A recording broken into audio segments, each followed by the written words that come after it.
hano hari abantu bakomeretse. Niyo mpamvu buriya kugira ngo umuntu umenye yuko urukweto rumurya ntago wabimenya utamwegereye. Hari ukuntu muba muri ahantu hamwe nk'uko urimo gutambuka ugakoma urukweto rwawe ku rukweto rwe, ugasanga yifitiye urwara rusanzwe rumurya ku buryo n'ishuka ikoraho akarara adasinziriye. Iyo umukomyeho rero ucya kumva ahereye kugutuka kuri so na nyoko, yahise akavuga ati ariko nk'ibi ngibi biba bitabona muba mureba he mwabikora kimwe, ukavuga uti ariko kugukoma gusa nibyo bitumye uvuga gutyo, naho akomereje aho yarari. Hari igihe utaha wiriwe ushwana ku kazi ugakomerezaho ku mugore wibagiwe yuko wateze imodoka. Kuba umunyambaraga ukaba intwari hagakubitiraho no kuba umwana w'indaya.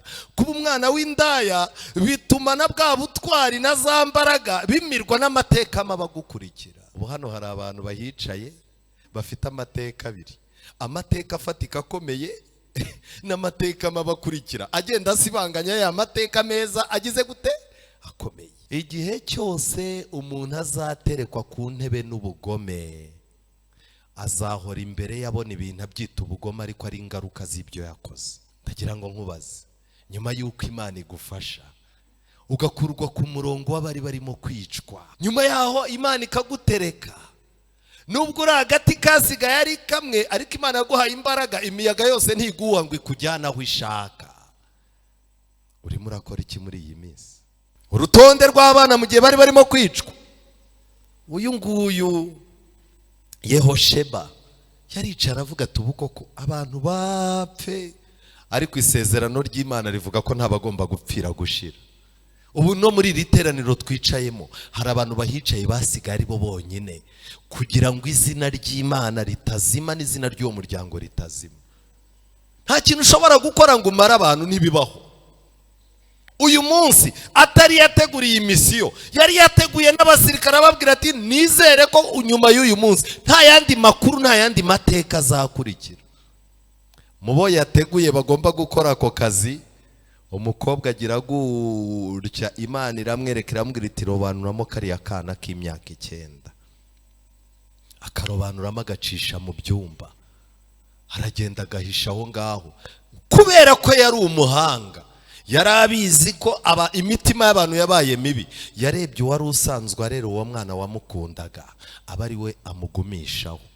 Buriya nagira ngo mbabwire aba bantu mubona badufasha inshingano zacu zo mu rugo, mujye mumenya ko mu bwonko bw'ibyumba by'umwana wawe harimo umuntu wamureze. Uko isambu zirimo kugenda ziba ntoya, abantu bari bafite imitungo igashira bagasigarana inzu imwe, niko imiryango irimo kwicara mukitoramo abadasa namwe. Uriya gerageza kuba muremure na papa yari muremure, uriya ni uwacu, ariko ko papa yari inzobe iki cyana cy'igikara cyavuye. Nyamara reka ngira ikintu mbabwire, njyewe ntabwo tuzapasura ntaramenya buri wese uko yaje ahangaha. Ubu namwe uko mwicaye hari ab'imiryango irimo kuvuga iti wowe rero nihagira ikiboneka tuzagira gute? Bene wabo ubundi bagombaga guhita bahunga igihugu bose, kazaza guhamagara ati uribuka mu nama unyihakana, ubu rero noneho ndakomeye nanjye singushaka. Kandi mwarabibonye ko umuntu wese yakomeye, iyo umuntu abonye umunyu aba muri gata bene wabo baraboneka. Uriya ni murumuna wanjye wo kwa mama wacu hepfo yo kwa tonto kwa andi, ubwo isanika birabonetse. Ariko iyo nta munyu nta wifuza kukurigata. Arangije arababwira ati rero ntacyo mukibaye, muhumure. Niki uhera kuki? Uhera kuki? Izi ndangagaciro turazibuze kugeza ubwo umuntu apfa ku rubuga bajya guteranya yisanduku ukabwira uti nimubareke baratwanze, tubereke ko bene kanaka natwe tuzagira icyo twigezaho. Mu gihe ukibyimbya ukifite ayo matiku mu mutwe, ntabwo umwuka w'Imana ashobora kubona aho yinjira muri wowe. Amatiku yo mu muryango, Mose bamwambitse icyasha, babanje batuka Mose, bageraho batuka umugore we. Buriya nubona umuntu yatutse umugore wawe, nubwo waba urimo guseka, jya umenya ko nawe azakwadukira byanga byakunda. Ababwira uko intambara igiye kumera n'iki Imana iteganya. Pashuri yararaho ikimwaro cyamwisha avuga ati nta kintu ari butubwire, ariko agiye ko nabona Yeremiya yarabibabwiye, Pashuri agenda yakonje. Hano urahura n'umuntu hano ku rusengero, mwagongana mu gakorari, mwagongana muri jiya, mwagongana mu nama y'itorero, ngo urivumbuye ngo ntuzagaruka. Ubwirwa n'iki ko atari we Imana izacishamo ubutumwa bwo gufasha wa muntu? Hari indangagaciro zikenewe. Muntu yaraguhemukiye kugirira nabi, ariko niba Imana iguhaye ubutumwa bwagirira abantu akamaro, niwe ugomba gushyira ku rutonde rwa mbere. Umuntu yakuvuze yakugendagaho, niwe nkomoko y'amagambo n'amateka mabi witiriwe.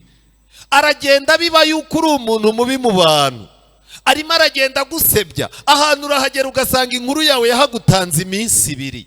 Umuntu wa 5 wanangaje, Abacamanza 19 umurongo wa 1 kugeza ku wa 3. Buri muntu wese ufite umutima w'urwango, Satani azamuha akantu gato ko kuririraho akora amahano abantu batatekerezaga ko yakora. Kwiringira TV, ubutumwa bwiza kuri benshi, gukizwa kwa benshi. Matayo 24 umurongo wa 14. To nziza kandi kubarimo kwakira uburuhukiro dukomora ku Mana, Imana ibaha umugisha. Uyu munsi ni umunsi udasanzwe cyane ko ijambo ry'Imana rivuga ngo iyo twicaye ku birenge bye twimenyaho ubugoryi, kandi kumuhanga amaso nibyo biduha gukiranuka. Itorero rero rya Muhima ryashimye ko uyu munsi twirirwa ku birenge bya Yesu, kuko buri wese ashobora kuhakura ihumure, buri wese ashobora kuhakura ingamba, buri wese ashobora kwibuka ibyo yashimira Imana, kuko birahari ari byinshi. Niyo mpamvu hari gahunda zateganyijwe, urabura umunyamugisha nuzisoroma zombi. Hari iyi gahunda turimo, hari gahunda irakurikira, ni gahunda ziraza kuba zigenda atari gahunda zikurura cyane, ariko byagufasha. Njya mbabazwa nuko amahirwe Imana yagennye, amahirwe itorero ryagennye ahura n'abantu bake. Nyamara imbere yanjye hari ijambo rivuga ngo muhamagara abantu baze buzure inzu yo gucyurizamo ubukwe, yuzuremo abantu benshi. Ndagira ngo rero nshima Imana ibanye n'amakorari dufite ari buririmbe ndetse n'imaze kuririmba. Ndagira ngo tujye muri Bibiliya itubere umunzani, twisuzume turebe niba tugihagaze mu byo twizera. Nje imbere yanyu nifuza ko twigana ikigisho gifite insanganyamatsiko ikomeye ivuga ngo inyifato z'ubutwari zagaragaye ku bahemukiwe. Bibiliya ifite inyifato z'ubutwari zagiye zigaragara ku bantu bagiye bahemukirwa. Mbabajwe no kubabwira yuko isi y'uyu munsi wa none ntiyiteguye kwakira izi nyifato Bibiliya igaragaza. Munyemerere dusenge. Witeka Mana nziza, izina ryawe rihabwa icyubahiro. Tugeze mu mwanya rero udasanzwe aho twifuza kucecekesha ibidusakuzamo kugira ngo tubashe kumva ijwi ryawe. Tugeze mu mwanya tuzanye intege nke zacu ku munzani w'ibyanditswe byera, kugira ngo tuguranire utwambike imbaraga zawe.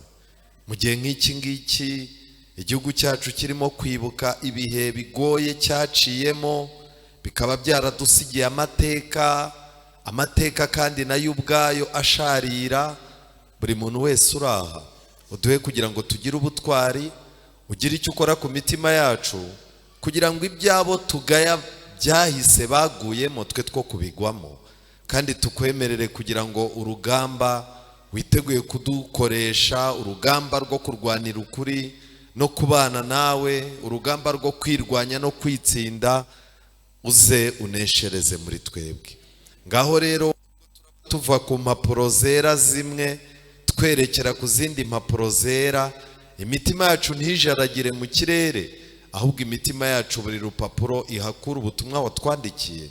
Tubisabye twizeye mu izina rya Yesu, amen. Inyifato z'ubutwari zagiye zigaragara ku bahemukiwe mu ijambo ry'Imana. Bibiliya iratubwira umuntu witwa Yosefu, nyuma y'uko agurishijwe n'abavandimwe be, barangiza akajya gukora kwa Potifari. Buri ntambwe yose y'ubuzima bwa Yosefu yarangwaga no guhemukirwa. N'utaramuhemukiye abigaragaje yaramwirengagije. Ariko nimureba neza Bibiliya, igihe mu Itangiriro igice cya 49, igihe Bibiliya igaragaza Yakobo atanga umugisha, Yakobo ageze ku mwana witwa Yosefu.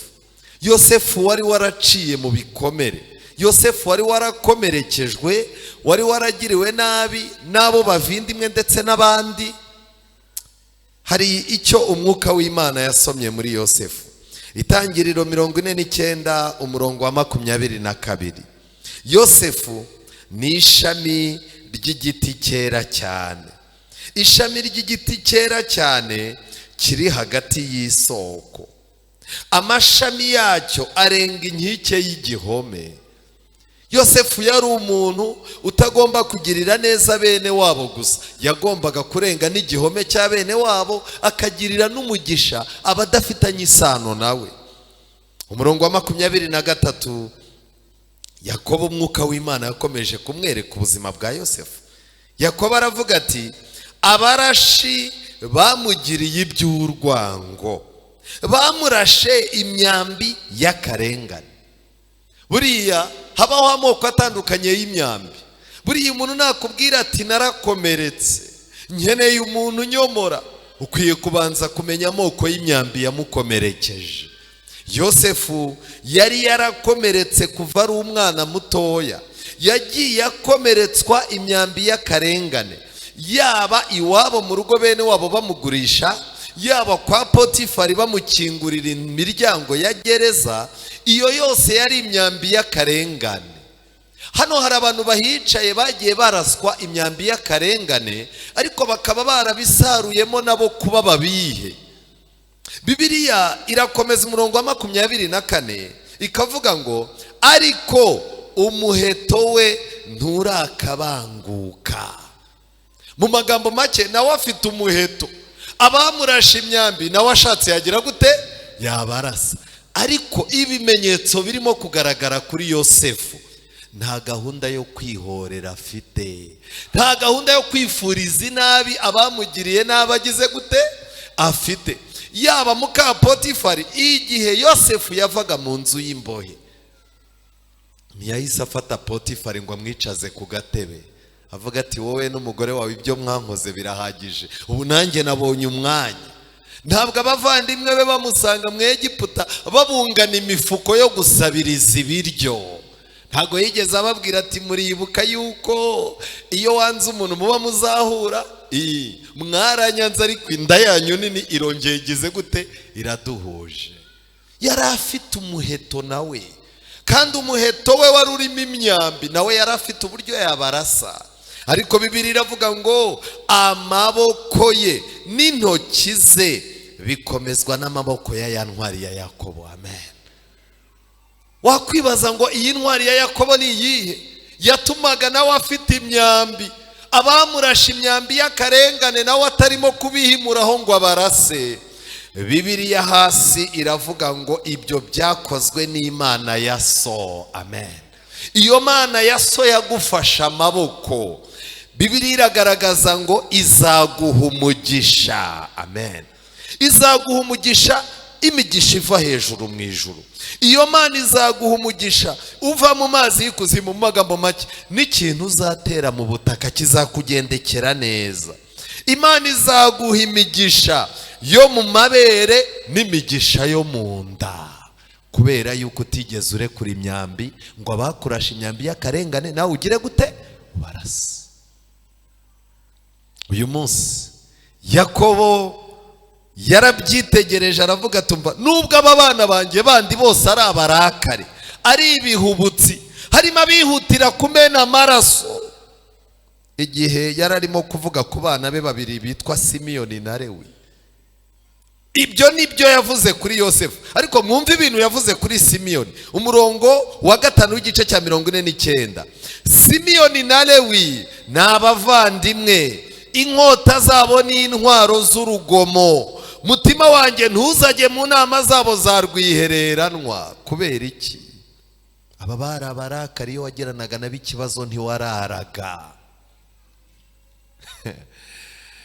Yakobo yari yaragowe. Mu nda ya Yakobo hakomotsemo abana bafite ibyerekezo bitandukanye, ni nako mu nda y'igihugu cy'u Rwanda hakomotsemo abaturage bafite ibyerekezo bitandukanye. Uyu ni uwa mbere. Ariko ndagira ngo murebe mu Itangiriro igice cya 45, ahuye n'abavandimwe babandi bamugurishije, bamuhemukiye, akubitana n'ab'inzara yarabakubise, ubuzima bwarabacanze. Abarebye bamaze kuvumbura ko ari we, Yosefu atera hejuru. Murebe umurongo wa 3 w'igice cya 45. Yosefu abwira bene se ati, ndi Yosefu, data aracyariho? Bene se bashaka icyo bamusubiza barakibura, kuko bahagaritswe imitima no kuba imbere ye. Yosefu abwira bene se ati, ndabinginze nimunyegere. Baramwegera, aravuga ati, ndi Yosefu mwene so, mwaguze ngo njyanwe muri Egiputa. None ntimubabare, ntimwirakarire yuko mwanguze ngo nzanwe ino, kuko Imana ariyo yatumye mbabanziriza ngo nkize ubugingo bw'abantu. Aya magambo ari wowe uhuye n'abantu baguhemukiye wayavuga? Mu mitwe yacu duhorana incyuro, duhorana amagambo y'ubugome n'inyifato z'umujinya. Tuzereka abantu baduhemukiye umunsi tuzaba tugize gute? Duhuye. Itangiriro 13, Bibiliya iratubwira igitekerezo cy'umuntu witwa Loti. Loti amaze kubona udufaranga, amaze kubona amasambu, amaze gukirira kuri Aburahamu, ariko Loti ahinduka inkirabuheri. Ubuzima buramushuka, yumva aho ageze yakwibeshaho ategereye Aburahamu. Haratangiye havutse amatiku hagati y'abakozi ba Loti n'abakozi ba Aburahamu. Ariko umugore wa Loti na Loti ntibabyitwaramo neza. Hari ingo nyinshi udufaranga tugeramo, umutimanama no guha agaciro ubuvandimwe bigatakara. Loti arangije agaragariza Aburahamu rwose ko ibibazo yagira uko abigenza. Ariko umurongo wa 8 w'igice cya 13, Aburahamu abwira Loti ati, he kubaho intonganya kuri nge nawe no kubashumba bacu, kuko turi abavandimwe. Mbese igihugu cyose nikiri imbere yawe, ndakwinginze tandukana nanjye. Kuri uyu munsi Aburahamu na Loti baratandukanye. Batandukanye Aburahamu atabishakaga, ariko Loti we yabishakaga. Kuva Loti yajya i Sodomu, ijambo ry'Imana ntiritwereka ko Loti yigeze kohereza ubutumwa kuri Aburahamu, ntiyigeze agaruka ngo amusure.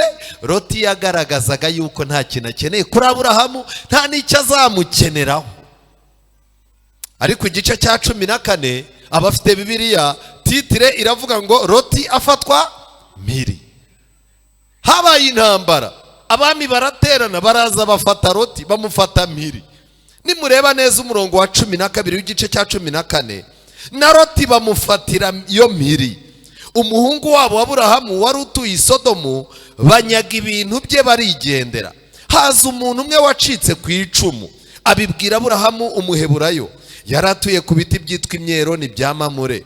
Umurongo wa 14, Aburahamu yumvise yuko mwene wabo yafashwe mpiri, atabarana n'umutwe we wigishijwe kurwana. Bavukiye mu rugo rwe 318, barabakurikira bagera i Dani.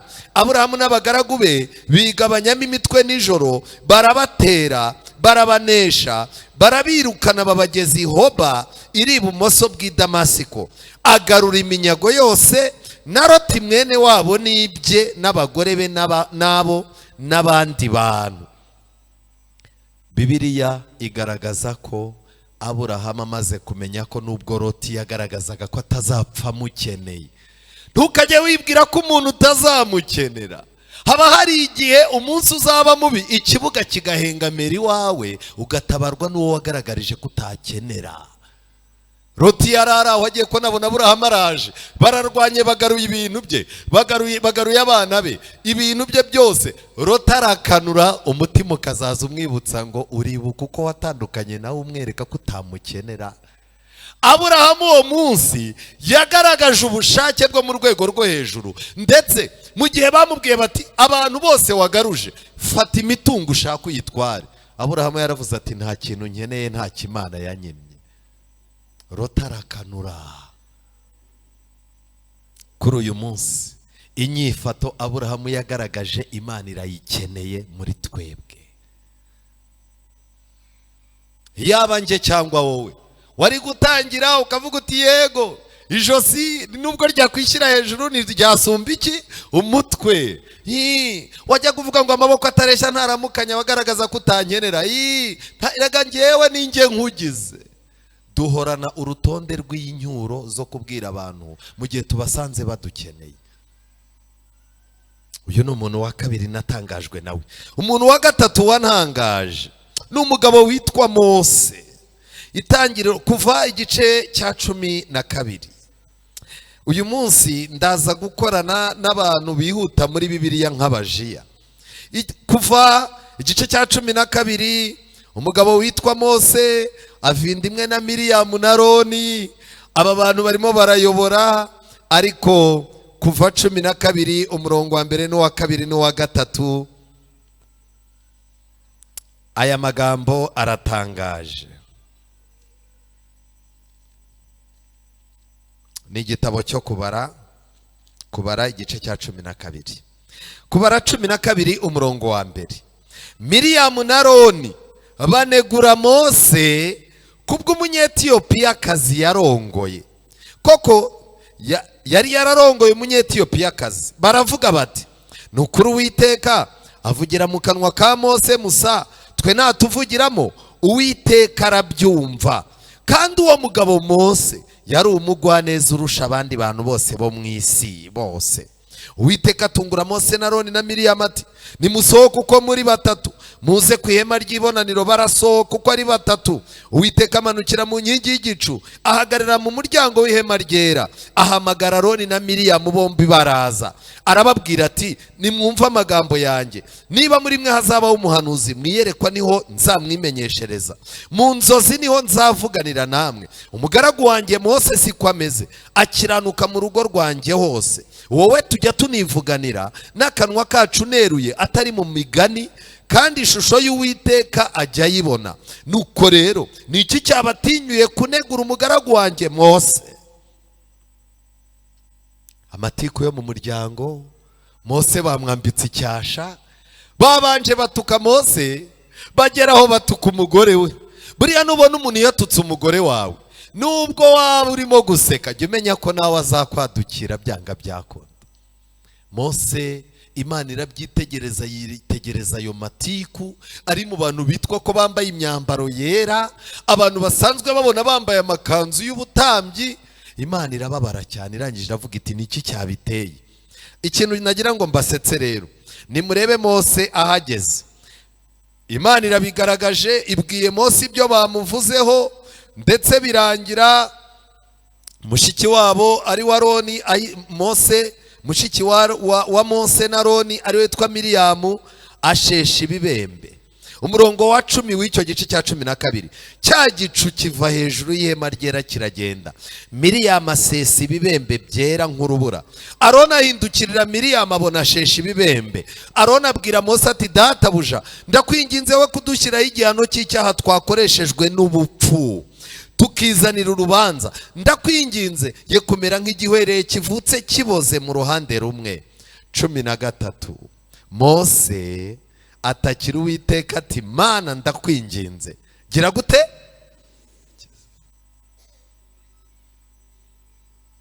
Mukize. Umuntu yakuvuze yakugendagaho, niwe nkomoko y'amagambo n'amateka mabi witiriwe.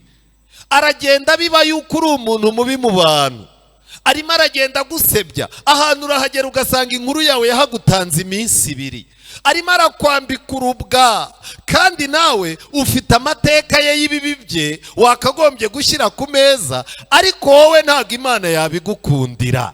Ugeze amahirwe ubonye ari mu gihano, Imana imushyize ku karubanda, uraje ubwiye Imana uti nibihagararira aha. Izi ni inyifato zidasanzwe zagiye zigaragara ku bantu bagize gute, bahemukiwe. Imana irazishaka kuri twe uyu munsi. Miriyamu yamaze iminsi 7 nyuma y'ingando, Bibiliya ivuga iminsi 7 abona kugarurwa. Nshuti zanjye, nagira ngo mbabwire ngo Miriyamu yarinze apfa atongeye kwibagirwa ineza yande ya Mose. Kenshi na kenshi kwigira umurakare, kuvuga amagambo mabi no guhura n'umuntu wakugiriye nabi ukamwereka ko ubwo yagize intege nke ufite ububasha, ntabwo ari byo bigaragaza yuko azakubaha. Umuntu wa gatatu wantangaje muri Bibiliya, Itangiriro igice cya 31. Tugende twifatira ingero ku bantu b'Imana. Itangiriro 31 umurongo wa 41 kugeza ku murongo wa 50. Yakobo avuye iwabo arahunze, agiye guhangana n'ubuzima budasanzwe, ariko agiye guhangana n'ubuzima aravuze ati uko biri kose nubwo isi yabaye mbi, reka njye kwa mwene wacu, umuntu ufitanye isano na mama, ntago yangaraguza agati nk'abandi bantu. Aragiye rero, agiye kwa Labani. Ahageze Labani aricaye, Bibiliya iranatangaje cyane, nimureba neza guturuka ku murongo wa 41, Yakobo abayeyo arakoze, ariko umurongo wa 41 Yakobo yagaragaje ikintu gikomeye, akigaragariza shebuja wari umaze imyaka irenga 20 amutuburira, amugirira nabi. Yakobo biramurenga, arangije avuga amagambo avugishijwe n'uburakari, ariko umwuka w'Imana ushyiramo ubwenge, ntiyavuga amagambo mabi. Yakobo aratangira ati, iyo myaka uko ari 20 nabaga iwawe, nagutendeyeho abakobwa bawe bombi babiri imyaka 14, mara imyaka 6 nkorera umukumbi, wahinduye ibihembo byanjye inshuro 10. Iyaba Imana ya data, Imana ya Aburahamu, iyo Isaka yubaha, itabanye nanjye, ntuba warabuze kunsezerera ntacyo mfite. Imana yabonye kugirirwa nabi kwanjye n'umuruho w'amaboko yanjye, iri joro ryakeye igira gute, iragukangara. Ariko ikintu gitangaje, murebe uyu mugabo witwa Labani, Yakobo na Labani basezerana. Labani asubiza Yakobo ati, abakobwa ni abakobwa banjye, n'abana n'abanjye, n'imikumbi ni yanjye, ibyo ureba ibi byose ni ibyanjye, none nabashane kugira icyo ntwara abakobwa banjye cyangwa abana babyaye? None nje nawe dusezerane isezerano riba umuhamya hagati yacu. Yakobo yenda ibuye ararishinga nk'inkingi. Yakobo abwira bene wabo ati, nimuteranye amabuye. Barayazana barema igishinga, basangirira kuri icyo gishinga. Labani akita Yegarisahaduta, Yakobo nawe akita Galedi. Labani aravuga ati, iki gishinga ni igihamya hagati yacu uyu munsi, nicyo cyatumye cyitwa Galedi kandi cyitwa na Misipa, kuko Labani yavuze ati, Uwiteka agenzure hagati yacu nituba tutakibonana, nugirira nabi abakobwa banjye cyangwa nubaharika, nta wundi uri kumwe natwe, dore Imana niyo muhamya hagati yacu. Muntega amatwi, uwahemutse ninde? Simwe mbaza, uwahemutse ninde? Ni Labani. Labani yabaga wahemuka azi ko Yakobo ari injiji, atajya agira gute, atabireba. Umunsi umwe Yakobo birabyimba biraturika. Yakobo aramubwira, tumva rero nkubwire ipicu ufite n'abantu bo hanze bakuziho, imyaka 20 ngukorera, 14 warantuburiye nkorera abakobwa bawe imyaka 14. Imyaka 6 yari yo kugira ngo ntazatahamara amasa. Iyo myaka 6 waminduriye ibihembo twemeranyije inshuro zingahe? 10. N'ubu ngubu ntabwo ari ukuri mwiza. Imana itagukangara nijoro n'ubu mba ngiye ntacyo gize gute njyanye. Labani aravuga ati umuntu nagiriye nabi bingana gutya nkaba naracitswe akaba afite abakobwa banjye bangahe? Nidutandukana aba bakobwa banjye azabagaraguza gati, azabishima hejuru, azaza bacyurira, bazasaza bafite agahinda. Reka niga amayeri, ateka ibiryo, bategura amabuye, arangije acunga barimo kurya banezerwa, aramubwira ati ndahirira yuko abana banjye utazabagaraguza gati mu gihe tuzaba twagize gute. Ariko mbabaze, Yakobo yigeze ahemukira abakobwa ba Labani? Oya. None wowe uratumbye ku mutima ngo umuntu yakugiriye nabi. Hari indangagaciro z'ubutwari zagaragaye ku bantu b'Imana ba kera. Undi muntu ujya untangaza ni umuntu nsoma mu Itangiriro 33. Itangiriro 33 umurongo wa 4, nahageze undi muntu abantu bajya bavuga ko ari mubi, ariko yagaragaje ikintu kidasanzwe. Titire y'igice cya 33 cy'Itangiriro iravuga ngo Yakobo yuzura nande? Na Esawu. Yakobo yubura amaso, arebye abona Esawu azanye n'abantu 400, agabanya abana. Igihe Yakobo yatandukanaga na Esawu, Esawu yarebye imbere asanga ntako azabaho. Icyambere, imigisha yose y'ibigendanye n'umubiri Yakobo yari yayibye. Esawu akareba ikintu kizamufasha mu buzima akabaho, arakibura. Umujinya wa Esawu wamuteye gutegura itsinda ry'abasirikare bazaza bahora bazenguruka mu butayu kugira ngo umunsi bazamubonera Yakobo bazamuzana ari muzima. Esawu yari afite abo basirikare. Mu gitabo cy'abakurambere n'abahanuzi bavuga ko ngo Esawu yahoraga ahekenya amenyo ngo nta n'ibintu by'impuhwe yajyaga agira. Ariko mbere gato yuko ahura na Yakobo, abamarayika b'Imana batangiye kuzaza basura Esawu. Atangira kumva muri we afite umutima wa kimuntu, atangira kumva kumbuye umuvandimwe we. Ndetse rimwe na rimwe ngo yajyaga yibaza uburyo Yakobo azaza ameze. Yakobo yasize papa we na mama we bahari. Yakobo yagarutse isahari, ariko nyina yaragize gute? Yari yarapfuye. Akibaza ko gahinda nawe bikamucanga. Mu guhura rero, Yakobo abonye bimeze gutyo, ashyira imbere inshoreke n'abana bazo, akurikizaho Leya n'abana be, basezererwa na Rasheli na Yosefu. Yaravuze ati ubwo afite abasirikare 400, abana banjye n'abagore bose agiye kubica. None rero reka mbatondeke nkurikije uko mbanga. Abanza b'umugore wa mbere, wa undi bamuhaye atagize gute? Amukubitaho n'abana be. Akurikiza undi nawe, arangije aravuga ati ariko nyina wa Yosefu, uyu niwe navunikiye imyaka 20, uyu niwe wanduhije, n'akana ke kitwa Yosefu ngize gute? Ndagakunda. Uyu nguyu anyegere bari bubice nanjye bamaze kugira gute?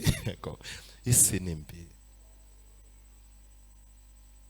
Bamaze kugera umurongo wa 4, Esawu, Yakobo yarazi ko apfuye birangiye. Esawu arirukanka ajya kumusanganira. Umuntu baherukana neza cyangwa baherukana nabi? Baherukana nabi. Arirukanka ajya kumusanganira, aramuhobera, begamiranya amajosi, aramusoma, bombi bagira gute? Bararira. Igitabo cy'abakurambere n'abahanuzi ngo abasirikare ba Esawu bagiye ku ruhande baravuga bati twabera tubonye boss agira impuhwe. Abakozi bacu baba batuzi. N'ubwa mbere bari babonye Esawu ahobera umuntu, icyakabiri n'ubwa mbere bari babonye umuntu aririra, baravuga bati ibintu ntibisanzwe. Noneho Esawu yubura amaso abona babagore n'abana, aramubaza ati abo muri kumwe bariya ni abahe? Aramusubiza ati abo n'abana Imana yahereye umugaragu wawe ubuntu bwayo. maze za nshoreke zigira hafi, zo n'abana bazo bikubita hasi, na Leya n'abana be bigira hafi bikubita hasi, hakurikiraho Yosefu na Rasheli bigira hafi bikubita hasi. Aramubaza ati umukumbi twahuye wose n'uwiki? Uwo ninde? Ni Esawu. Arasubiza ati ni ukugira ngo nkugirireho umugisha databuja. Esawu aramusubiza ati ibyo mfite birahagije mwana wa data, ibyo ufite ubyiharire. Umuntu muheruka nawe aramutuburiye. Yagombaga kukubona agahita abwira abasirikare ati mubanze mufatire imitungo iyi yakomotse ku migisha yasize agize gute anyibye. Ariko arangije ibintu byantangaje ni ukwirukana ugasanganira umuntu waguhemukiye, warangiza ukamuhebera mukegamiranya amajosi, gufatanya nawe kurira, kumubwira yuko ibyo ufite bihagije no kumwita mwene so. Izi ndangagaciro Imana irimo irazishaka muri twe uyu munsi. Ariko nshobora kuguhemukira cyangwa warampemukiye, twahura umuntu agahita ambaza ati se kuhuye n'uriya muntu ugahindura inzira. Iyo murebye, iyo tugiye guhura isesemi igira gute? Irazamuka. Niba ujya guhura n'umuntu isesemi ikazamuka, uburakari n'umujinya bikazamuka, yakoze akazi muri Esawu igakora akazi muri Yakobo, ntimurahura. Undi muntu wantangaje ni umuntu umwe turasoma mu gitabo cya kabiri cy'Abami. Twijyanire muri Bibiliya, igitabo cya kabiri cy'Abami. Abasomyi ba Bibiliya turareba igice cya 11. Igice cya 11 tuhabwirwa amagambo akomeye. Igitabo cya kabiri cy'Abami.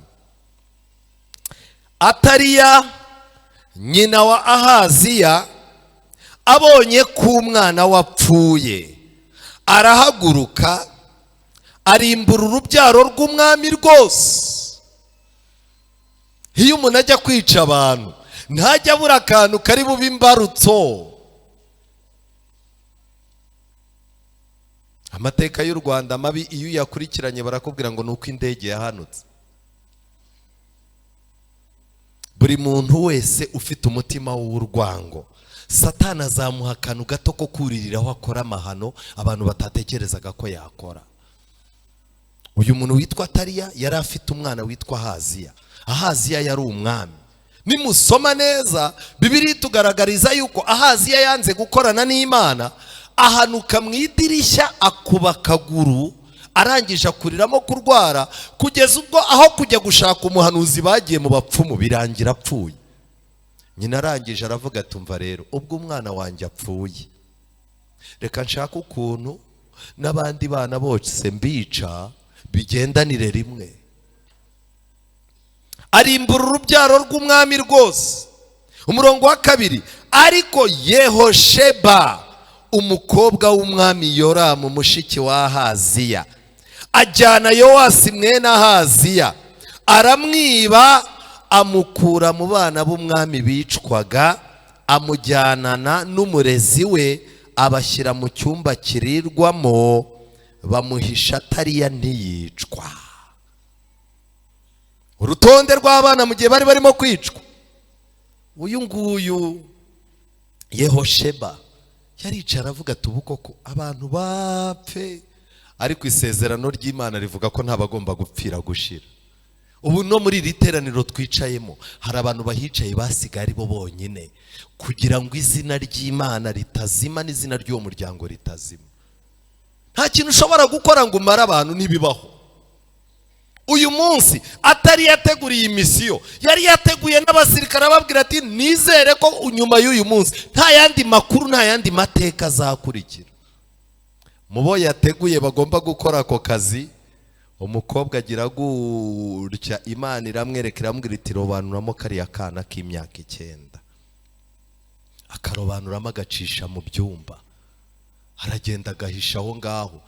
Kubera ko yari umuhanga, yari abizi ko imitima y'abantu yabaye mibi, yarebye uwari usanzwe arera uwo mwana wamukundaga aba ari we amugumishaho. buriya nagira ngo mbabwire aba bantu mubona badufasha inshingano zacu zo mu rugo, mujye mumenya ko mu bwonko bw'ibyumba by'umwana wawe harimo umuntu wamureze. Mujye mubyitondamo. Aramujyana, umwana bashaka ahantu bamuhisha ku buryo amakuru atazamenyekana. Bareba icyumba cyabaga ku rusengero cyarirwagamo, baramujyana bariho aba. Umwami Ataliya akomeza gukontorora ahantu, aravuga ati ubukontorore ndayifite.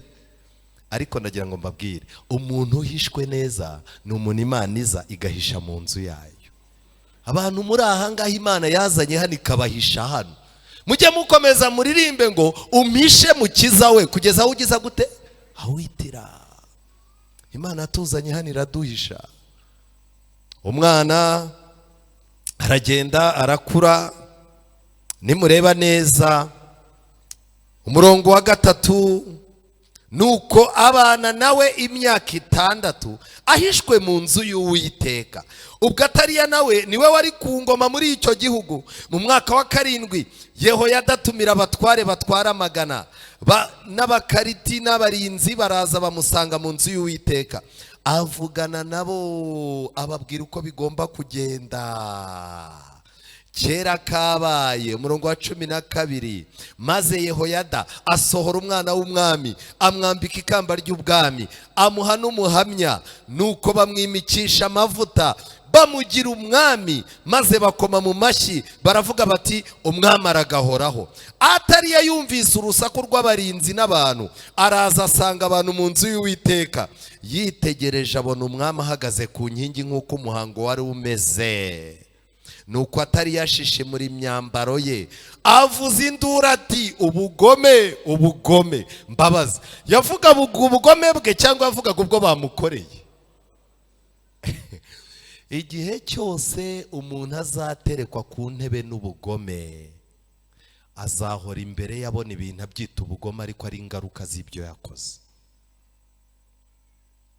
Uyu mwana amaze kujya ku bwami, abantu baricara bakazaza bamuzanira amateka, bakamubwira batari ko buriya we nta ukuntu ugomba gutekereza ukikiza abanzi kuri muto.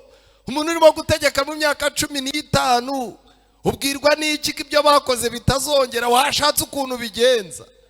Aho kugira ngo yumve ayo matiku, ashora imbaraga mu kubaka inzu y'Imana n'umurimo wayo. Ndagira ngo nkubaze, nyuma y'uko Imana igufasha ugakurwa ku murongo w'abari barimo kwicwa, nyuma yaho Imana ikagutereka, nubwo uri agati kasigaye ari kamwe, ariko Imana yaguhaye imbaraga, imiyaga yose ntiguha ngo ikujyana aho ishaka. Urimo urakora iki muri iyi minsi? Uyu muntu yarantangaje. Umuntu wa 5 wantangaje, Abacamanza 19 umurongo wa 1 kugeza ku wa 3. Abacamanza, ndagira ngo mbabwire bantu b'Imana, twicaranye hano n'abantu b'amatsinda 3. Mukanya mu gusoza icyigisho ndaza kubereka amatsinda 3 y'abantu b'imbabare ziba ziri ahantu hose Imana irimo gukorera, kandi abo bantu Imana ikaba ifite ikigomba kubafasha. Abacamanza harimo amagambo akomeye cyane. Mu gihe turimo kwiga ibi bintu, ugerageze winoshe wumve niba ukiri muzima neza. Abacamanza 19. Muri iyo minsi nta mwami Abisirayeli bari bafite. Nuko hariho umulewi wasuhukiye mu gihugu cyo hakurya y'imisozi miremire ya Efurayimu, ashaka umugore i Betelehemu y'i Buyuda. Bukeye umugore we aramuhararuka, akajya asambana, arahukana ajya kwa se. Uhemukiwe hano ninde? Abasomyi ba Bibiliya, ninde uhemukiwe hano? Ari umugabo n'umugore, ninde wahemukiwe? Bibiliya ntago yigeze itwereka ikibazo cyavutse, ariko ikigaragara nuko uyu mugore yahararutswe umugabo we. Ndagira ngo mbabwire, umugore aguhararutswe niyo yaba adasambana, ubwacyo ni kimwe mu bigeragezo biremereye. kuba umuntu umwicaranye yarangiza akakubwira ati ariko rero si ukukubeshya pe, njyewe mba numva simbizi, ariko reka tuvugane tuvugishe ukuri, wowe wumva unkunda? Umugabo agatangira ati ndagukunda cyane, mba numva nanagupfira. Umugore yarangiza ati njyewe rero ntakubeshye, ukuri ni kwica umutumirano, numva utanjyamo. Icyo kintu umugore akikubwiye wakongera kwibuka aho badodeshereza kositimu. Guhararukwa bivaho. Umugabo arakomeza arihangana apfiramo. Umugore noneho yadukana kuzaza ajya gusambana. Byatangiye uyu mugabo atamenya amakuru, ariko igihe kiragera abasambana n'umugore bakazaza baza bati rero umugore wawe twaramumaze.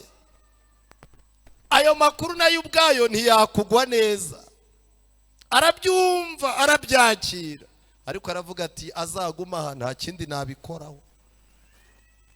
Umugore aza kwicara aravuga ati ariko uyu munyagwa nkorera ibi bintu byose akaba atavuga nabi, nta rushyi nta n'ingumi, wabwirwa n'iki uyu muntu ko atazanyica turyamye? Umugore arangije araturumbuka, aragira gute? Arahukana. Abagabo baraha benshi bose bavuga bati Imana yabikemuye ikibazo nta ngaru. Ariko ntabwo ikibazo kiba gikemutse. Bibiliya rero igiye kugaragaza uwahemukiwe hano ni umugabo, ariko ni ukubera iki buri gihe umuntu wahemukiwe ari we Imana igira ibyo isaba? Nuko Imana iba ifite ikirimo kumukoramo. Umuntu azaguhemukira, Bibiliya ivuge ngo bari wowe umugira gute? Ngo abo umwuka bamusange. Umunyagwa araho arimo arafunga umutwe, wowe ufite n'akazi kawe ujye kumureba, ariko hari icyo Imana iba irimo gukora muri wowe. Umugabo aho kugira ngo afate imyanya ajye kurambagiza tereta undi mugore, avuga ati filime ya mbere irangiye nabi, ngiye gucungana n'iya kabiri. Bibiliya iravuga ngo bukeye umugabo we arahaguruka aramukurikira, ari kumwe n'umugaragu we n'indogobe ebyiri. Mu magambo make afite icyizere ko agiye gucyura, aragira gute? Aramugarura. Amubwira iki? Ineza, kugira ngo amucyure. Nuko umugore amujyana mu nzu ya se, sebukwe amubonye amusanganira agize gute? Yishimye. Ntabwo uyu mugabo yagiye ngo abwire umusaza, amubwira ati muze ntako tutabanye ariko wabyaye nabi. Mu by'ukuri umukobwa wawe twari twabanye ngo ambere umugore, ariko naje gusanga atavamo umugore, nta mico y'ubudamu mu buzima afite. Mbega nawe warahombye, nifatanyije nawe mu kababaro. Gumana imiserero yawe njye kurwariza ahandi. Ngo ahubwo ngo yagiye yapanze n'amagambo meza agomba kugira gute? Agomba kumubwira. Ubu hano hicaye abagabo abatari kuri etape ya mbere y'iki kigeragezo mbabwiye, bari kuri etape ya kabiri. Abatari kuri etape ya kabiri bari kuri etape ya kangahe? Ya gatatu. Ubu hano hari n'abahicaye umwuka w'Imana arimo kubwira ngo genda ujye kumucyura n'uwawe, ariko akaba arimo kubwira Imana ngo imbaraga natakaza mucyura nazitereta mu ndi mukobwa ku rusengero. Turacyafite urugendo. Umuntu wundi wantangaje ni umuntu nsoma mu Bacamanza igice cya 11. Abacamanza igice cya 11, umuntu avukanye n'abantu, papa we ariho ariko ubuzima buranze. Igice cya 11, nuko Yefuta w'Umugeriyadi yari umunyambaraga w'intwari kandi yari umwana wa maraya. Kuba umunyambaraga ukaba intwari hagakubitiraho no kuba umwana w'indaya. Kuba umwana w'indaya bituma na bwa butwari na za mbaraga bimirwa n'amateka mabagukurikira. Ubu hano hari abantu bahicaye bafite amateka abiri, amateka afatika akomeye n'amateka mabakurikira, agenda asibanganya ya mateka meza agize gute? Akomeye. Kandi yari umwana wa maraya, kandi Gereyadi niwe bamubyaranye, ariko umugore wa Gereyadi amubyarira abahungu. Abo bamaze gukura birukana Yefuta, baramwerurira bati nta mugabane ufite mu bya data, kuko uri umwana w'undi mugore, wowe uri ikinyendaro. nta n'uwakwizera amateka yawe nuko papa atazi amakuru no gukurikirana, wabona nta n'icyo tugira gute. Uko isambu zirimo kugenda ziba ntoya, abantu bari bafite imitungo igashira bagasigarana inzu imwe, niko imiryango irimo kwicara mukitoramo abadasa namwe. Uriya gerageza kuba muremure na papa yari muremure, uriya ni uwacu. Ariko ko papa yari inzobe, iki cyana cy'igikara cyavuye. Nyamara reka ngira ikintu mbabwira, njyewe ntabwo tuzapasura ntaramenya buri wese uko yaje ahangaha. Ubu namwe uko mwicaye, hari ab'imiryango irimo kuvuga iti wowe rero nihagira ikiboneka tuzagira gute? Tuzareba. Umugabo bamuca muri famiye, agerageza ahamagara abantu bo mu midugudu, abayobozi bayoboraga baraza, baza mu rubanza, baramwitegereza, baravuga batumva rero aba bana bo kuri uyu mugabo bagira amahane, kuba uyu batamushaka bazana mwica, reka uyu mwana tumubwira kurema ke karenge ajye kwirwanaho. Nguko uko byagenze. Nguko uko byagenze. Yefuta bamukura iwabo, n'abayobozi b'inzego z'ibanze baravuga bati genda koko. Natwe turebye ibimenyetso birasa naho utavuka kabisa. Ashaka ukuntu azaba warabibura, ategura itsinda ry'abamayibobo ry'abandi nabo bahuje ibibazo, nawe akazaza agendana nabo. Kera kabaye, nimureba neza, hashize iminsi Abamoni barwanya Abisiraheli. Nuko Abamoni bakibarwanya, abakuru b'i Galeyadi batuma kuri Yefuta ngo acikuke ave mu gihugu cy'Itobu. Baramubwira bati ngwino ubu umugaba wacu tubone uko turwana n'Abamoni. Yefuta abwira abakuru b'i Galeyadi ati mbese simwe mwanyanze mukanyirukana mu bya data, niki gituma muza kunshaka ubu kuko mubabaye? Nuko abakuru b'i Galeyadi basubiza Yefuta bati igitumye tuguhindukiriye ubu ni ukugira ngo tujyane tubone kurwana n'Abamoni, nitumara gutsinda uzaba umutware wacu. Yefuta arababaza ati nimunsubize iwacu kurwana n'Abamoni, Uwiteka akabangabiza nzaba umutware wanyu koko? Baramusubiza bati Uwiteka abo umuhamya wacu. Ndagira ngo mbabaze, Yefuta yaratsinze ntiyatsinze? Yabaye umutware ntiyabaye we? Bene wabo ubundi bagombaga guhita bahunga igihugu bose. Kazaza guhamagara ati uribuka mu nama unyihakana, ubu rero noneho ndakomeye nanjye singushaka. Kandi mwarabibonye ko umuntu wese yakomeye, iyo umuntu abonye umunyu aba muri gata bene wabo baraboneka. Uriya ni murumuna wanjye wo kwa mama wacu hepfo yo kwa tonto kwa andi, ubwo isanika birabonetse. Ariko iyo nta munyu nta wifuza kukurigata. Arangije arababwira ati rero ntacyo mukibaye, muhumure. Niki uhera kuki? Uhera kuki? Izi ndangagaciro turazibuze, kugeza ubwo umuntu apfa ku rubuga bajya guteranya y'isanduku ukabwira uti nimubareke baratwanze, tubereke ko bene kanaka natwe tuzagira icyo twigezaho. Mu gihe ukibyimbya ukifite ayo matiko mu mutwe, ntabwo umwuka w'Imana ashobora kubona aho yinjira muri wowe. Bibiliya yagiye itanga ingero z'abandi benshi. Yeremiya igice cya 20. Yeremiya igice cya 20. Abantu b'Imana, ntago nzi uburyo nshobora gusobanura ibi bintu. Yeremiya igice cya 20 umurongo wa mbere. Pashuri umutambyi ashyira Yeremiya mu mbago. Mu mbago ni muri kasho, mu bintu by'ibiti bafungiragamo umuntu, bakamufunga ku buryo umutima ubyimba, ukumva umutima urenda gushwanyuka, amaraso adatembera. Ariko ibi bintu yabikorewe n'iki? N'umutambyi.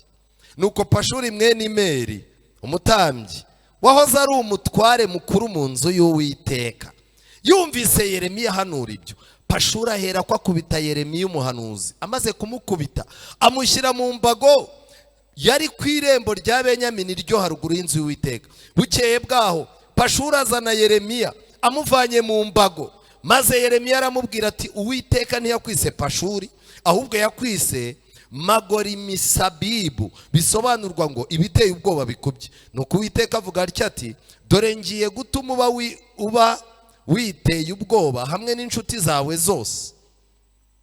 Nimureba neza, Yeremiya kubitiwe ku rusengero. akubiswe n'umuntu ukomeye mu bintu by'Imana.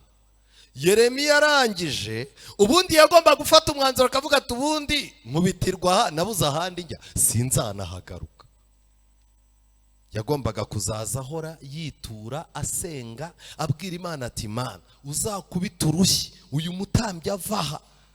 Ariko ikintu gitangaje, kera kabaye ibibazo biravuka, umwami aza kohereza mu gice cya 21, umwami aza kohereza Pashuri. Umwami ahanuza Yeremiya Nebukadineza yabateye. Nebukadineza aratera ibintu bibazo. Nimureba neza, umwami mu bantu yohereje, ijambo ryaje kuri Yeremiya rivuye ku Uwiteka igihe umwami Sedekiya yamutumyeho Pashuri mwene Marikiya na Zefaniya mwene Maseya w'umutambyi ati ndagusaba ngo tubarize Uwiteka kuko Nebukadineza ari umwami Babuloni aje kurwanya, ahari Uwiteka azatugenzereza nk'uko imirimo ye yose itangaje ingana kugira ngo uwo mwami asubireyo yo kudutera. Umwami aricara tumva mu bantu b'Imana dufite Pashuri arimo, reka nohereze Pashuri ajye kuganira n'umuhanuzi w'Imana. Naho Pashuri yohereje yagiriye nabi Yeremiya. Yeremiya agiye kubona abona Pashuri niwe ugize gute wihingutse. Umva iyamba nje ntari guhita mvuga numva mugende mwikoce mwanshyize ku ruhande muhame hamwe murebe Imana ifite icyo yambwiye, ariko kubera gufunga umutwe kwanyu nta kintu ndi bubabwire. Ariko ngo Yeremiya yitegereza Pashuri aravuga ati reka mbimubwire byose ni kimwe, nawe yankubise atazi ibihe icyo bimubikiye. Ababwira uko intambara igiye kumera n'iki Imana iteganya. Pashuri yararaho ikimwaro cyamwisha avuga ati nta kintu ari butubwire, ariko agiye kubona Yeremiya arabibabwiye. Pashuri agenda yakonje. Hano urahura n'umuntu hano ku rusengero, mwagongana mu gakorari, mwagongana muri jiya, mwagongana mu nama y'itorero, ngo urivumbuye ngo ntuzagaruka. Ubwirwa n'iki ko atari we Imana izacishamo ubutumwa bwo gufasha wa muntu? Hari indangagaciro zikenewe. Muntu yaraguhemukiye kugirira nabi, ariko niba Imana iguhaye ubutumwa bwagirira abantu akamaro, niwe ugomba gushyira ku rutonde rwa mbere. Nshuti zanjye, nihuta nshaka umusozo, umuntu wantangaje wundi nuwo dusoma mu rwandiko rwa 2 rwa Timoteyo. Rwandiko rwa 2 rwa Timoteyo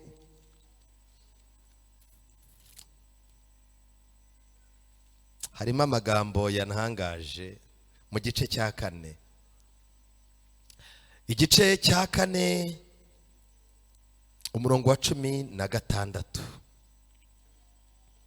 Rwandiko rwa 2 rwa Timoteyo igice cya 4 murongo wa 16. Paulo arangije ati mwiburana ryanjye rya mbere nta wagize gute, nta wamagarikiye. Paulo yari umusitari mu gihe cy'Abisiraheli, ngo iyo wagiraga umuntu uguhagarara iruhande mu gihe cya Paulo ngo akagufasha mu kuburana, akavuga ibintu byiza bigakurura abantu bari mu bucamanza, ngo hari n'igihe wabaga ushobora gutaha kubera ko uwo muntu muhagararanye yaguhaga imbaraga. Aho ugiye guhubuka akakubwira ati tonde genda gake, aho uvuze amagambo atumvikana akayasobanura. Ngo uwo muntu mu gihe cy'Abaroma byari byemeye ko umushaka akaguhagarara iruhande. Niyo mpamvu Paulo yavuze ngo dufite uduhagaze iruhande ari we Kristo utuburanira. Nshuti zanjye, Paulo arangije ati mwiburana ryanjye rya mbere nta wamagarikiye, ahubwo bose bagize gute, barampanye. Bose bagiye kure bamera nk'abatanzi ntibanyitaho. Ariko reka mbabwire ikintu gikomeye Paulo yongeyeho. Yavuze ngo iki? Ntibikagire gute, ntibikababarweho nabo amagara yari yaterewe hejuru, buri wese agira gute, asamaye ntawe nabihora. Kuko nanjye mpahagaze, umuntu ari mu bibazo nk'ibyo nari ndimo, nanjye ndi mu ntege nke nagira gute, namwihakana. None ubu ngubu urakajwe nuko hari abantu batakangukiye ibibazo byawe, hari abatarahagararanye nawe mu kibazo runaka, urimo uravunika cyane. Ubwirwa n'iki ko wowe nta bandi bahuye n'ibibazo nawe ntuhagararane nabo? Hari amagambo nifuza gusoma dusoza ko tuba dufite iminota mike. Igitabo cyitwa Ibihamya by'itorero umuzingo wa 5, page 321, haranditswe ngo ubuzima burigisha. Bahise bashyiraho akadomo. Ubuzima bugira gute? Burigisha. Mu magambo make, turi abigishwa ba Kristo, turi n'abigishwa b'ishuri ryo ku isabato, ariko turi n'abigishwa mu ishuri ry'iki? Ry'ubuzima. Igihe cyose umukristo akiri mu isi azahura n'ibimugora. Umukristo azagerwaho n'ibimushotora bigambiriye kugerageza amarangamutima ye y'uburakari. Umukristo azahura n'ibimushotora bigendereye gukangura amarangamutima ye y'iki? Y'uburakari. Niyo mpamvu uzajya kumva wumva ubwiye umugabo ijambo n'umukozi wo mu rugo atamubwira. Niyo mpamvu uzajya kumva wumva utombokanye umugore nkaho urimo gutombokera umwana. Niyo mpamvu uzajya kubona urwanye mu isoko uri umudiyakoni. Niyo mpamvu uzajya kubona uri umukuru w'itorero, umuntu aguhaye imari ngo uyimutezereze, bigarutse urimo kumubwira ko nta niyo yaguhaye. Hano haranditswe ngo binyuze mu guhangana n'icyo kigeragezo mu mwuka mwiza nibwo umukristo akuza ubuntu bwa gikristo. Iyo ibikomere n'ibitutsi byakiranywe ukwiyoroshya. Ibiki? Ibikomere n'ibiki? Ibitutsi. Hano hari abantu batutswe, hano hari abantu bakomeretse. Niyo mpamvu buriya kugira ngo umuntu umenye yuko urukweto rumurya, ntago wabimenya utamwegereye. Hari ukuntu muba muri ahantu hamwe nk'uko urimo gutambuka, ugakoma urukweto rwawe ku rukweto rwe, ugasanga yifitiye urwara rusanzwe rumurya, ku buryo n'ishuka ikoraho akarara adasinziriye. Iyo umukomyeho rero ujya kumva ahereye kugutuka kuri so na nyoko, yahise akavuga ati ariko nk'ibi ngibi biba bitabona, muba mureba he mwabikora kimwe. Ukavuga uti ariko kugukoma gusa nibyo bitumye uvuga gutyo, naho akomereje aho yarari.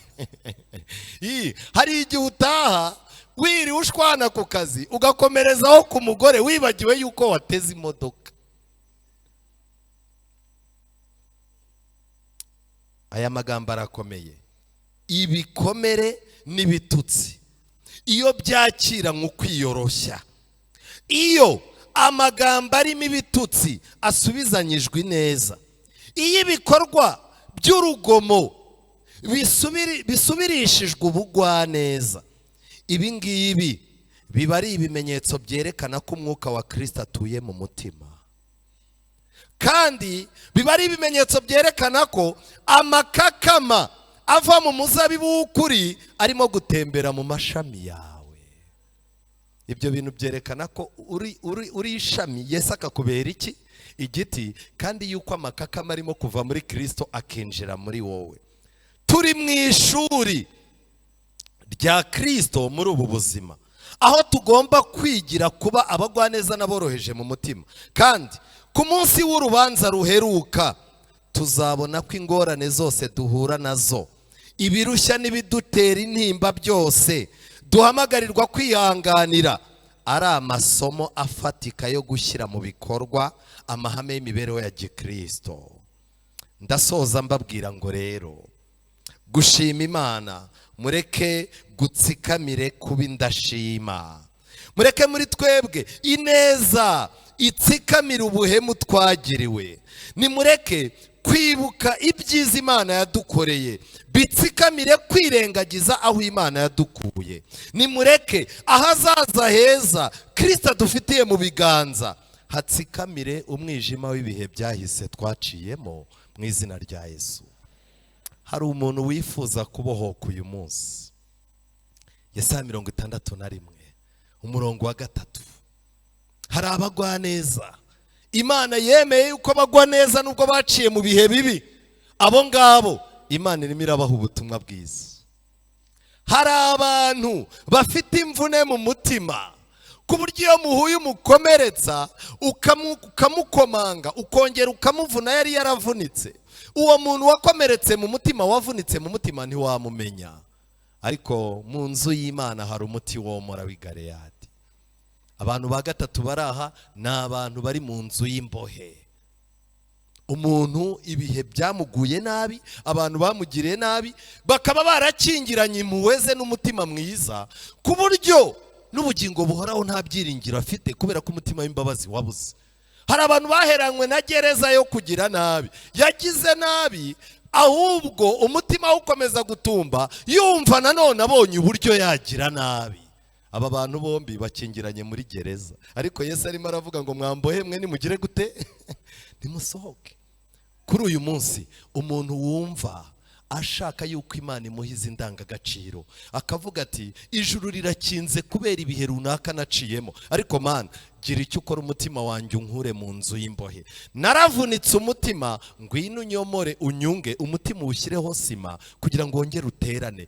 Ibihe byambereye bibi, ariko sinshaka ko iminsi isigaye izambana mibi nk'iminsi ishize. Haramutse hari umuntu wifuza ko dufatanya nawe gusenga, ngwino dusenge. Ushaka kwiyegurira Imana, ushaka kwegurira Imana ubuzima bwawe, ushaka kwegurira Imana umutima wawe, wewe wabayeho nk'indashima, ariko ukaba ugiye kwiyegurira Imana mu kwishimira yuko yabanye nawe ikakurinda, ikaba yaraguhishe mu nzu yayo. Wowe wumva uyu munsi wakubera umunsi wo gufatana na Yesu mu kiganza, akaguhumuriza, akagutegurira ubuzima bwiza, ngwino dusenge. Niba uhari tera intambwe ze, niba uhari ngwino. Nta minota myinshi dufite. Uwumva arushye kurusha abandi, ni nawe witeguye kuruhurwa kurusha abandi. Uwumva ashaka gusezeranirwa n'Imana ubuzima, uwo ni nawe Imana igiye kuboha. Imana iri mu nzu yayo, isi yose turiza imbere yayo, niyo yonyine ifite igisubizo. Nshuti yanjye, nagira ngo nkubwire ngo wiba umuretwa w'ibihe, kuko ibihe biraremereye, ntago wabyikorera, ahubwo ngwino uba umugaragu w'umukuru nyir'ibihe byose. Imana ifite icyo ishaka gukora mu mutima wawe. Ese wakwemera kwiyegurira Imana? Ngwino Imana iguhishe mu nzu yayo, izaguhindurire n'amateka. Niba warabuze umutima w'imbabazi, ibihe waciyemo bikaba birimo gukingirana amateka yawe, ukabona ijuru utaryinjiramo, bwira Yesu akoresha ikiganza cye yegeze ibigukingirije. Banguka, uyu mwanya ni umwanya mwiza. Uyu munsi ni isabato yo kwiriza ubusa no gusenga. Imana iri kumwe natwe kugira ngo irebe umutima uyishaka w'ubuhungiro wose urataha ububonye. Tera intambwe, Yesu aragushaka. Ugiye kongera gutaha urindushye, ugiye kongera gutaha ugikingiranye. Ese ugiye gutahana umutima wavunitse bahora bakomeretsa? Oya, Yesu ari hano ngwino akuvunjire. Hanze hari umushyitsi,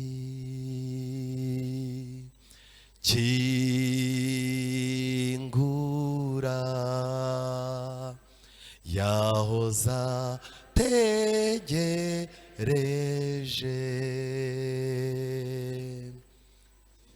Kingura umutima, hagurukira ku ntambwe ufite, hagurukira mu mbaraga nkeya ufite, Imana iguhiza uzakoresha. Amen.